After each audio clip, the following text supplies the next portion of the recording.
Bismillahirrahmanirrahim. Assalamualaikum warahmatullahi wabarakatuh. Waalaikumsalam Pemirsa warahmatullahi yang dirahmati Allah Subhanahu wa taala, kembali kita bertemu dalam program pro dan kontra seputar khilafah Islam, seputar sistem politik dan pemerintahan Islam. Kita masih membahas ya bulan Rajab.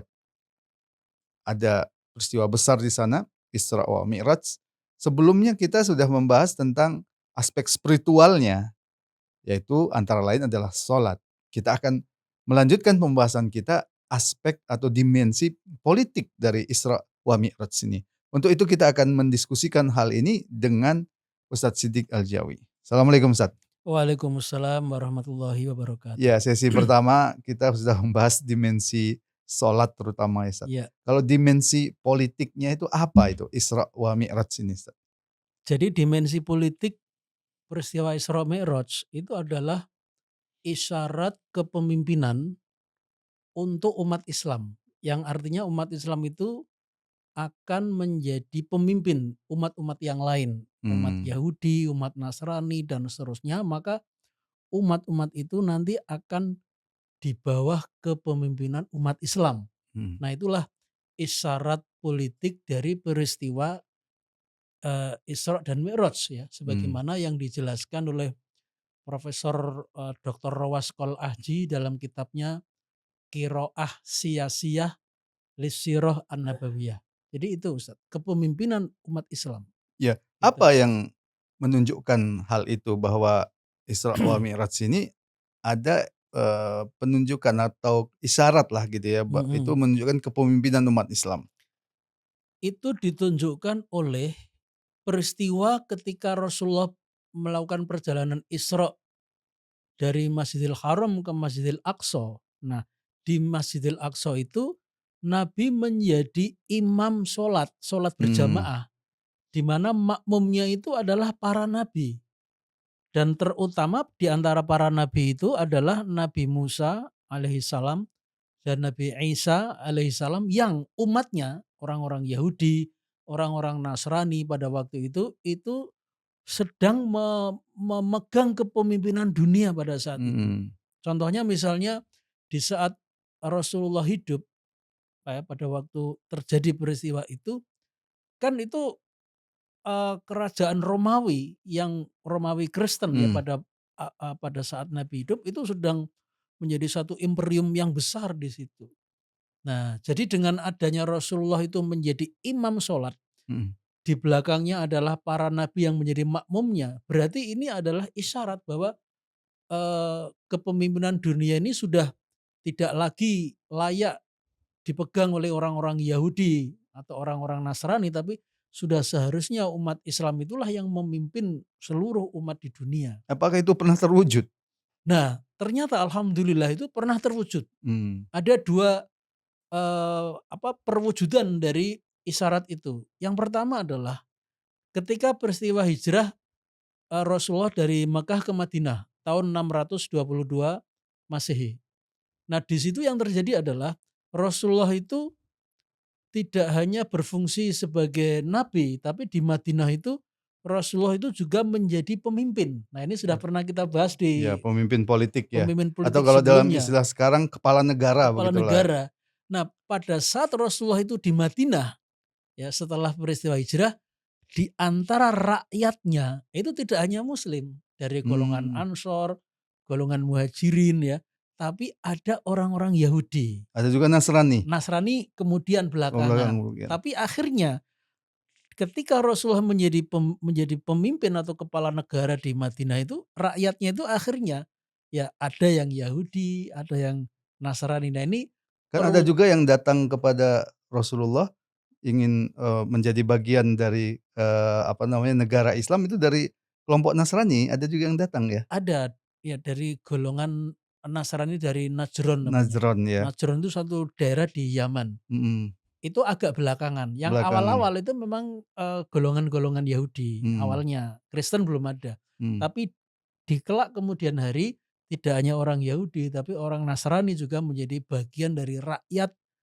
Daulah Islamiyah, Setelah gitu. Rasulullah sallallahu alaihi Nah, wasallam? setelah Rasulullah itu kan perwujudan pertama ya. Perwujudan kedua isyarat kepemimpinan itu adalah tahun 15 Hijriah, yaitu ketika Khalifah Umar bin Khattab itu melakukan penaklukan di Mmm, Syam. mmm, Jadi Syam itu meliputi Palestina dan sekitarnya, yang sekarang itu menjadi Yordania, Suriah, mmm, Lebanon, termasuk mhm, Israel. Dulu itu namanya Syam, ditaklukkan oleh Umar bin Khattab tahun 15 Hijriah. mmm. Jadi 15 tahun setelah Nabi berhijrah itu. Dan Sam itu waktu itu dikuasai Dikuasai oleh Romawi Romawi yang yang Kristiani. mhm, Jadi Romawi Kristen pada waktu itu yang menguasai Syam.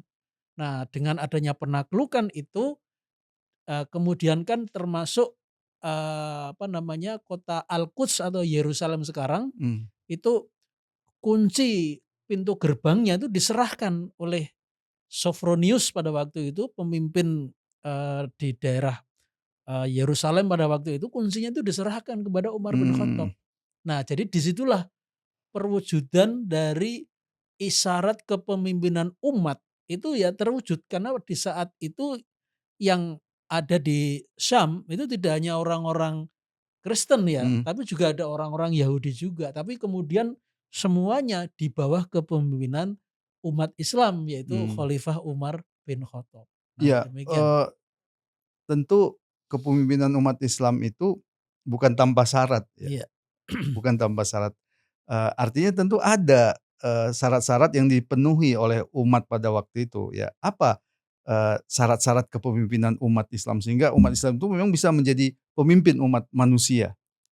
Baik, jadi dalam kitab yang tadi saya rujuk yaitu, eee, Qiraah Siyasiyah Lisirah An-Nabawiyah karya Profesor Rawaskol Aji. Beliau menyebut 2 syarat Mmm, supaya umat Islam itu betul-betul menjadi pemimpin bagi umat-umat yang lain. Ada 2 syarat. Pertama, adanya sistem yang baik.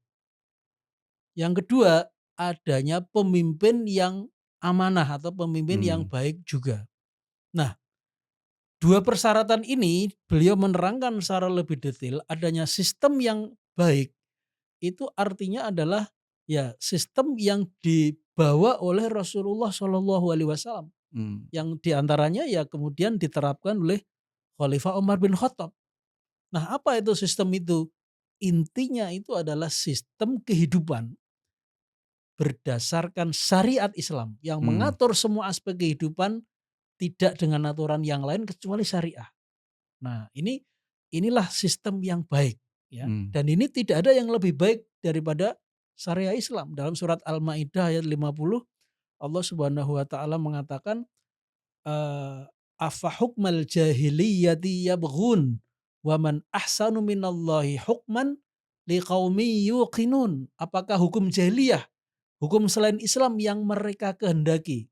Hukum siapakah yang lebih baik ya daripada hukum Allah bagi orang-orang yang yakin. Nah, ini mmm. surat Al-Maidah ayat 50 ini sudah menegaskan Tentang sistemnya ya. sistemnya syariat itu memang sistem yang terbaik. Ya Nah, yang kedua kemudian syarat yang kedua, sistem yang baik itu harus disertai dengan pemimpin yang baik, yang amanah. mmm, Nah, ini yang, saat ini kalau kita lihat sistemnya tidak syariah, mhm, pemimpinnya pemimpinnya tidak juga tidak heeh, amanah, tidak baik, yaitu pemimpin-pemimpin dunia Islam ini ya boleh disebut ya secara kategori besar itu adalah pengkhianat-pengkhianat umat Islam. Ya mereka tidak berkuasa untuk melayani umatnya, tapi berkuasa untuk melayani ya kepentingan negara kepentingan-kepentingan imperialis ya. negara imperialis, Ada gitu. pertanyaan yang sering muncul Ustaz Siddiq Al-Jawi, mana yang lebih dahulu harus kita bangun? Pemimpinnya atau sistemnya? Nah Atau ada jawaban lain? kalau kita merujuk kepada sirah Rasulullah ya, jadi bagaimana Rasulullah itu berjuang ketika menegakkan daulah Islamiyah ya. Jadi yang pertama kali harus ditanamkan itu adalah akidah dulu. Mmm, Akidah di tengah-tengah umat Islam, karena dengan akidah itu nanti akan menjadi landasan keterikatan kepada syariat. Nggak ada artinya orang itu taat kepada syariat tapi tidak dilandaskan kepada akidah. Mungkin mmm, bisa jadi orang itu mengambil syariat atas dasar manfaat, bukan atas dasar iman atau mmm, akidah. Jadi akidah ditanamkan. Tetapi kalau kita lihat sejak Rasulullah itu berjuang di Mekah, Kan nanti Rasulullah itu hijrah ke Madinah menjadi pemimpin di sana, kepemimpinan itu sudah disiapkan sebelum hijrah. Artinya kepemimpinan Mmm, itu sudah disiapkan sebelum tegaknya mmm, negara khilafah atau negara Islam. Jadi ya pemimpin itu sambil jalan itu Rasulullah kan sudah mmm, memimpin umatnya. Nah begitu nanti mendapat kekuasaan, nah berarti disitulah mmm, diterapkan syariat dan pemimpin yang sudah disiapkan sebelumnya, iya. itu kemudian nanti yang akan memegang kekuasaan itu, Ya artinya demikian. sistemnya harus kita, wujudkan, yaitu Iya, sistem khilafah ala minhajin nubuwah. Pemimpinnya juga harus sejak disiapkan sekarang sebelumnya, kita siapkan. Nanti itu, 2 pekerjaan yang sinergis dan saling, simultanlah simultan. berkesinambungan, tidak bisa sistemnya Sistemnya aja dulu, tapi, pemimpinnya tidak kita siapkan demikian gitu. juga tidak berpikir ke depan tentang sistem itu juga tidak akan, menyelesaikan persoalan ya. Iya, Akhirnya kita mutar pada persoalan individual. iya, Terima kasih Ustadz Siddiq Aljawi. Pemirsa, demikian tadi diskusi kita tentang isyarat, kepemimpinan umat Islam. Ini isyarat politik dalam peristiwa Isra wal Mi'raj. Ingin tahu lebih jauh tentang masalah ini, silahkan, cek ke link Ustadz Siddiq Aljawi berikut ini. Terima kasih. Assalamualaikum warahmatullahi wabarakatuh.